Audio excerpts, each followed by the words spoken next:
You often give advice to young adults to help them avoid some of the pitfalls of life. Any advice for those of us who are 40 plus who have already faltered? Look, first, Graham, this is Graham. Everybody who's 40 plus has already faltered, but I'm presuming that you mean faltered in a manner that appears to you to be above the average, right? Well, you should figure out exactly how you faltered.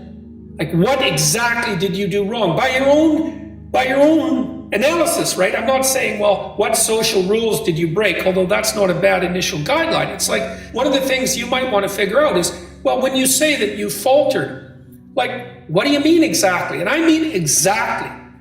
Go over your life with a fine-tooth comb. This is what Alexander Solzhenitsyn did, by the way, in the Gulag, before he wrote the Gulag Archipelago. He went over his life and said, okay, well, like, where did I go wrong? What did I squander? What mistakes did I make? And what did I do right? So that you can orient yourself now. And then you want to think, and this is why we built the Future Authoring Program, well, look, you got 40 years left, man. So what do you want them to be like? So what do you want to aim at? You know, at least, how are you going to minimize the misery if nothing else? And so you need a plan.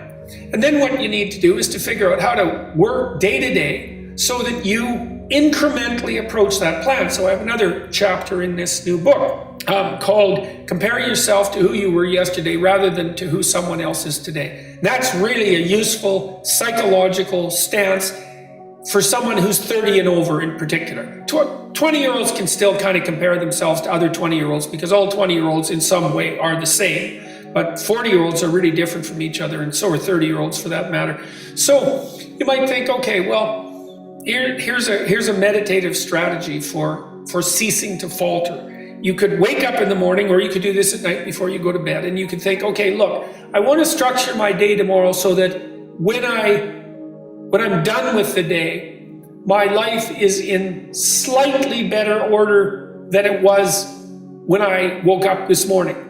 It's just slightly better, because incremental progress is massively, massively effective because it bears exponential fruit, just like a bank account. Compounds. Incremental progress compounds with time. So you can get up in the morning and you can think, okay, there's some things in my life that I could put in order today. They're usually things you don't want to do, as I mentioned earlier. What could I do today that would help put my life in order that I would do? You have to ask yourself. You can't tell yourself. You have to ask yourself, what would you do? And then maybe you have to say, well, or maybe you have to say, under what conditions would I be willing to do something to put my life in further order today? What little reward would I need to give myself? And these have to be questions. You can't like take out the whip and boss yourself around, because you'll find that you're a terrible master and a worse slave. And so you can get a long ways if you look low enough. One of the things Carl Jung said, which I really liked, was that modern people don't see God because they don't look low enough. They don't have the humility. Now, you said that you have already faltered, so it sounds like you've got the humility already intact. So I would say, think about what you want. Think about what you know around you isn't set right, because you'll know.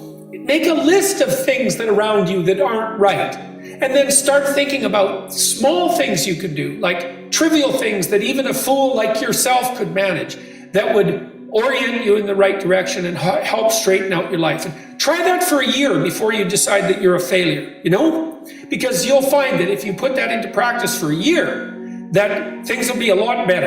And like I said, you got 40 years left, so you're not done yet.